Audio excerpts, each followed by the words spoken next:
चलिए हम लोग देखते हैं हेल्थ परिमेय के बारे में। किसके बारे में? हेल्थ परिमेय। आपके चैप्टर 6 जो 10th क्लास का चैप्टर 6 है उसमें ट्रायंगल के बारे में पढ़ना है। उससे पहला परिमेय है 6.1 जिसको हम लोग हेल्थ परिमेय के नाम से भी जानते हैं। हमारी इसको समझते हैं कि क्या कहता है। हेल्थ परिमेय कहता है कि यदि किसी त्रिभुज की एक भुजा के समांतर अन्य दो भुजाओं को भिन्न भिन्न बिंदुओं पर प्रतिच्छेद करने के लिए एक रेखा खींची जाए तो ये अन्य दो भुजा को एक ही अनुपात में क्या करता है? ठीक है। हेल्थ परिमेय आपका कहता है कि एक त्रिभुज है, ट्रायंगल है, हमने ट्रायंगल बना दिया ए बी और सी। एक अन्य भुजा खींच रहे हैं, माने से यहाँ से एक भुजा खींच रहे हैं जो BC के क्या है? समांतर। BC के क्या है? समांतर। हमने मान लिया कि भुजा क्या है? D और E। D और E को मिलाकर एक भुजा बनता है। और D बिंदु जो है AB को क्या करते हैं? D बिंदु को जो भुजा D है AB को D बिंदु पर काट रही है और AC को E बिंदु पर। ठीक है। तो हमको सिद्ध करना है कि AD बटे में DB बराबर AE बटे में क्या है? EC। ठीक है। ये सिद्ध करना है कि अनुपात ये दोनों का क्या है? बराबर। ये सिद्ध करना। तो आप लोग फिगर समझ में आ गया? जी सर। तो सबसे पहले हम लिखेंगे हल। हल में क्या लिखेंगे कि जो त्रिभुज के बारे में दिया गया, फिगर में जो दिया गया उसको लिखेंगे। ठीक है। तो सबसे पहले लिखेंगे कि त्रिभुज ABC में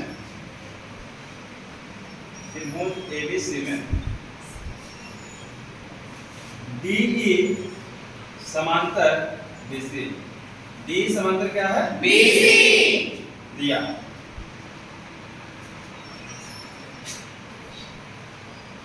यहाँ तक कोई दिक्कत नहीं। फिर लिखेंगे कि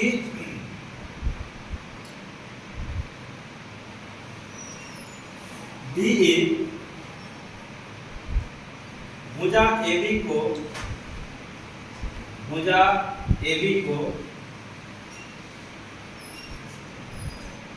D बिंदु पर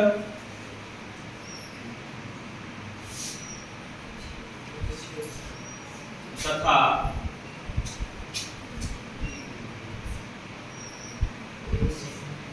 भुजा किसको? AC को किस बिंदु पर? E बिंदु पर। E बिंदु पर क्या करती है? प्रतिच्छेद।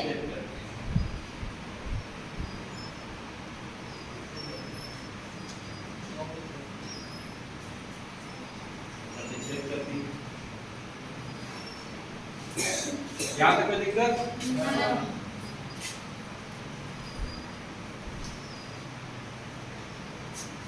तो सिद्ध करना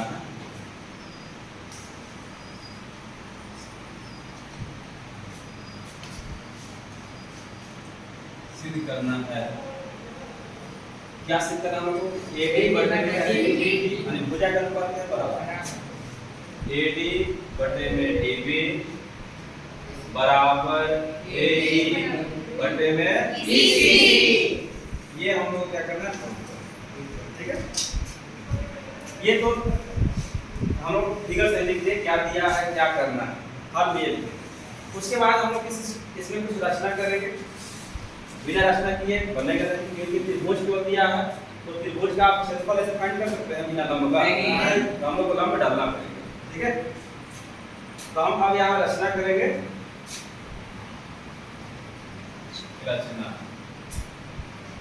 रचना में हम क्या करेंगे? एक यहाँ से 20 लंब डाल दिए किस पर? AE पर। किस पर डाल दिए? AE पर। DM और एक E से लंब डाल दिए यहाँ पर AN। ठीक है। और हमने B को किससे डाल दिया? E से और C को किससे डाल दिया? D से। कोई दिक्कत? क्या तो समझ आया? जहाँ भी प्रॉब्लम हो जो हमने रचना की वही यहाँ लिख देना। लिखेंगे यहाँ E से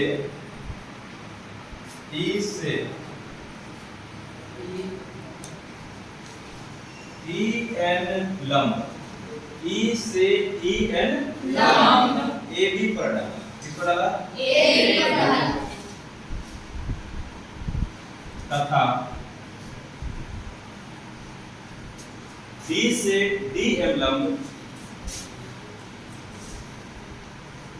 डी से डी एम लंब किस पर डाला? ए पर ए सी पर डाला।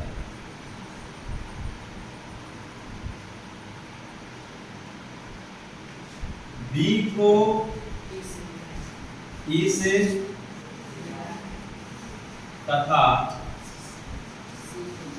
सी को डी से मिलाया डी से मिलाया, डी से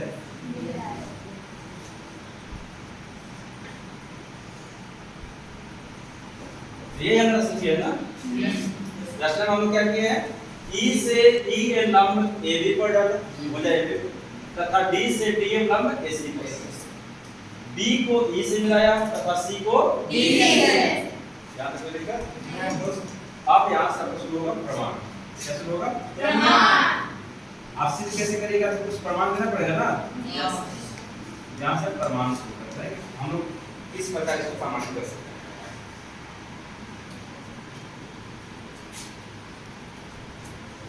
जो आप लंब डाले हैं, तो ये दोनों ट्रायंगल में ए डी ई दो बराबर, इसी ट्रायंगल में आपने एक बार ई एन लंब डाला है और फिर एक बार डी एम लंब।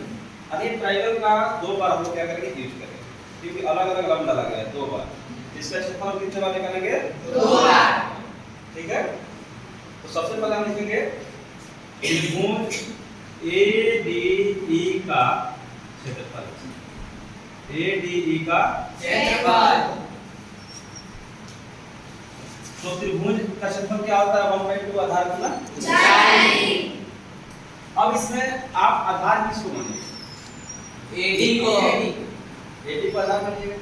मान लीजिए हम भुजा एडी पर चल रहे हैं, तो एडी को क्या मानेंगे? आधार मानेंगे। और लंब किसको मानेंगे? बी एन एन ई को ए एन को ना, ई एन को क्या मानेंगे? लंब। क्योंकि हम भुजा अभी आधार किसको दिए हैं? एडी को आधार मानेंगे। ठीक है, इस पर लंब क्या है? E N. यहाँ से हो जाएगा त्रिभुज का क्षेत्रफल क्या होता है? 1/2 आधार गुना शीर्षलंब। आधार क्या हो जाएगा? एडी और शीर्षलंब कितना हो जाएगा? E N. E N. समझ में आया? आपको समझ आ रहा है? ये कितना हो गया? इक्वेशन 1। कितना हो गया? 1 इक्वेशन 1।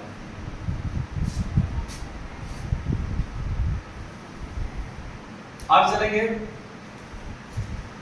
इसी आधार पर फिर एक त्रिभुज बनाया है। देखिएगा, त्रिभुज D E B, D E B D E B.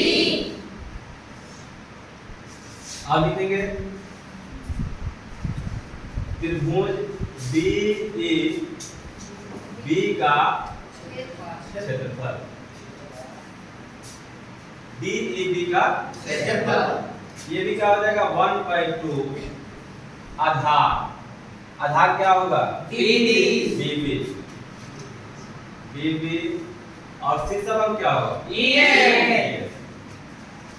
क्योंकि शीर्षलंब में पूरे भुजा पर गिरा हुआ है। ठीक है, लंब किसी भुजा पर एक ही होता है, क्योंकि लंब क्या होता है? 90 डिग्री का। दूसरा लंब डालेगा तो 90 डिग्री क्या हो जाएगा? कम हो जाएगा। इसको हम मान लीजिए इक्वेशन कितना? 2। ठीक है, अब हम क्या करेंगे? हमको क्या चाहिए? सिद्ध करने का लिखेंगे AD बटे में क्या चाहिए? DB। AD बटे DB तभी प्राप्त होगा जब हम समीकरण 1 में समीकरण 2 से क्या करेंगे? भाग देंगे ना। AD बटे DB तभी प्राप्त होगा जब हम समीकरण 1 में समीकरण 2 से क्या करेंगे? कोई दिक्कत? हम यहाँ लिखेंगे समीकरण 1 बटे में समीकरण 2 लेने पर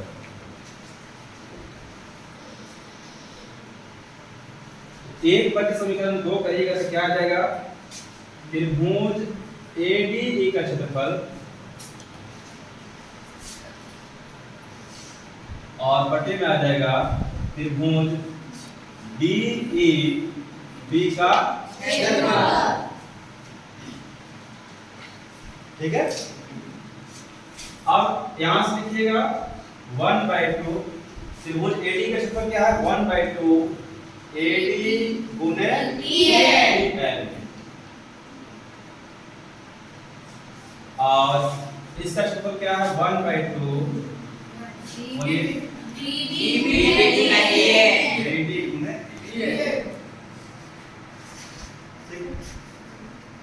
EL से EL आपका कैंसिल 1/2 से 1/2 कैंसिल ठीक है तो यहाँ से आपका प्राप्त हो गया AD बटे में DB या BD ठीक है इक्वेशन इसको माना था कितना 3 हमने एक तरफ का एरिया क्या कर दिया फाइंड कर अब हम इस तरफ का एरिया क्या करेंगे फाइंड करेंगे इस तरफ से चलेंगे तो फिर त्रिभुज क्या आएगा AD ये दो बार आएगा और फिर एक नंबर त्रिभुज क्या आएगा DEC अब देखेंगे पुनः त्रिभुज ADE का क्षेत्रफल फिर क्या हो जाएगा 1/2 आधार गुना ऊंचाई अब हम इस आधार पर चलेंगे ठीक है पिछला बार हम इस पर चले थे आप इस पर चलेंगे इस पर चलेंगे तो इसमें अब आधार क्या हो जाएगा 1/2 आधार क्या होगा AE और पूरे क्षेत्रफल क्या होगा DL इसको मान लीजिए इक्वेशन कितना 4 अब फिर इसमें कौन सा ट्रायंगल लेंगे EDC या DEC फिर लिखेंगे त्रिभुज DEC का क्षेत्रफल क्या हो जाएगा आपका 1/2 आधार कितना होगा EC और क्षेत्रफल कितना होगा DL समझ रहा है इसको मानिए इक्वेशन कितना 5 कितना मानिए 5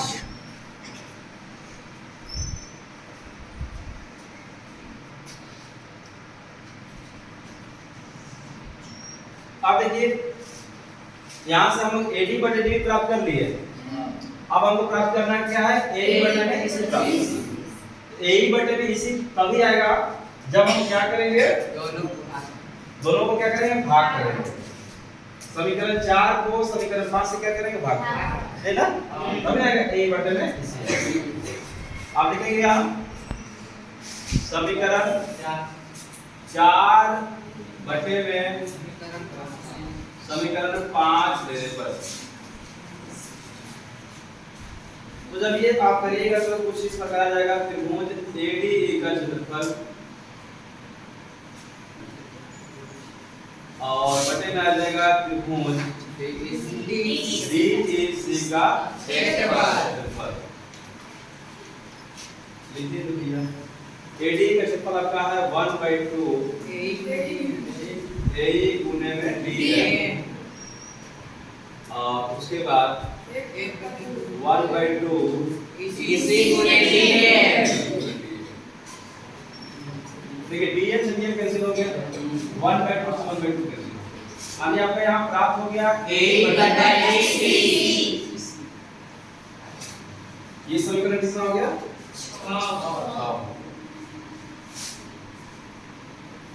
यहाँ तक कोई समझने में कठिनाई नहीं अब दोनों हम लोग प्राप्त कर लिए अब मुश्किल काम है दोनों को बराबर केवल बराबर कर लेंगे दोनों क्या आ जाएगा सिद्ध हो जाएगा तो देखिए एक बात यहाँ आपको समझना है कि जब दो समांतर रेखा रहते हैं क्या रहती है ये दोनों रेखा आपस में क्या समांतर है D समांतर BC समांतर दो समांतर रेखा में एक ही आधार पर जितना भी आप त्रिभुज बनाइएगा एक ही आधार देखिए एक ही आधार है ना इसको दो त्रिभुज बना है एक त्रिभुज बना है DEB और एक त्रिभुज बना है DEC आधार दोनों का एक ही है कि नहीं है तो जब एक ही आधार रहेगा एक ही रेखा पर तो दोनों त्रिभुज का क्षेत्रफल आपस में क्या होता है बराबर क्या होता है बराबर समझ में ध्यान लिख देंगे क्योंकि एक ही आधार पर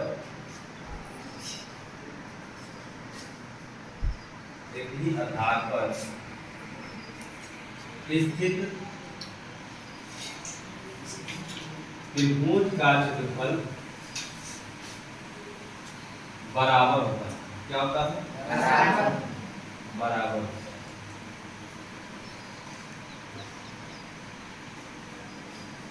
तो अब यहाँ से ये दोनों त्रिभुज का क्षेत्रफल आपस में क्या हो जाएगा? बराबर हो जाएगा। त्रिभुज DEB और त्रिभुज DEC का क्षेत्रफल आपस में क्या हो जाएगा? बराबर। होगा कि नहीं होगा? तो यहाँ से हम लिख सकते हैं, इसलिए त्रिभुज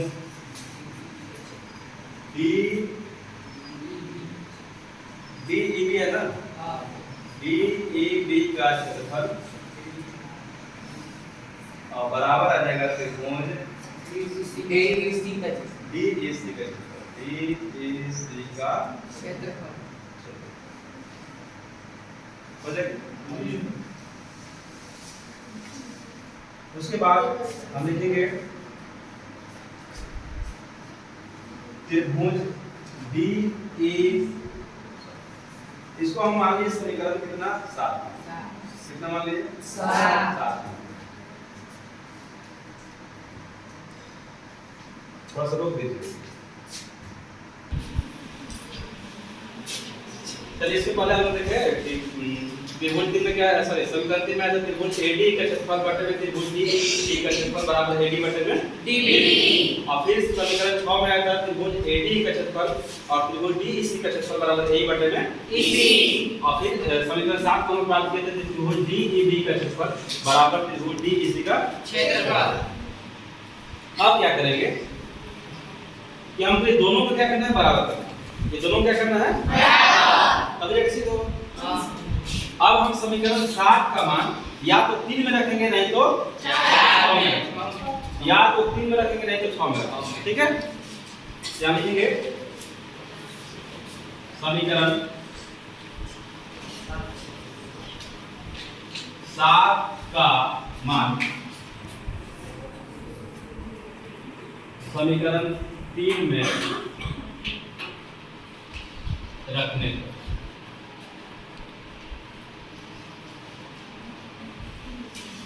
तो जब समीकरण 3 में रखिएगा तो देखिए क्या प्राप्त होगा। त्रिभुज ADE का क्षेत्रफल जो करते हो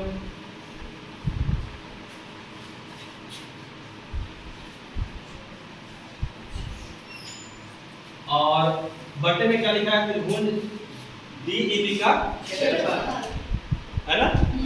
DEB का क्षेत्रफल देखिए, DEB का क्षेत्रफल किसके बराबर है? DEC का क्षेत्रफल। तो हम इसके बराबर ये लिख सकते हैं। हां, लिख सकते हैं ना। तो हम यहाँ लिखेंगे त्रिभुज DEC का क्षेत्रफल और बराबर में क्या हो जाएगा? AD बटे में DB। AD बटे में BD या DB लोग लिखो। यहाँ तक कोई दिक्कत? ये समीकरण हो गया 8। कितना हो गया? 8। अब देखिएगा समीकरण 6 और 8 समीकरण 6 और 8 से उसका LHS दोनों साइड क्या बराबर है ना। तो जब LHS बराबर हो गया तो RHS क्या हो जाएगा? बराबर। जैसे हमने मान लिया x बराबर में 50 है। x बराबर क्या है? 50 और y बराबर में क्या है? 50। तो x बराबर y नहीं होगा? होगा। कोई दिक्कत नहीं।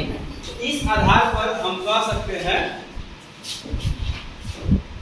समीकरण 8 और 6 से लिख सकते हैं हम AD बटे में DB बराबर AE बटे में EC। आपका क्या हो गया? प्रमाणित। समझ में गया? हाँ। ध्यान देंगे प्रमाणित। प्रमाणित हुआ। नोट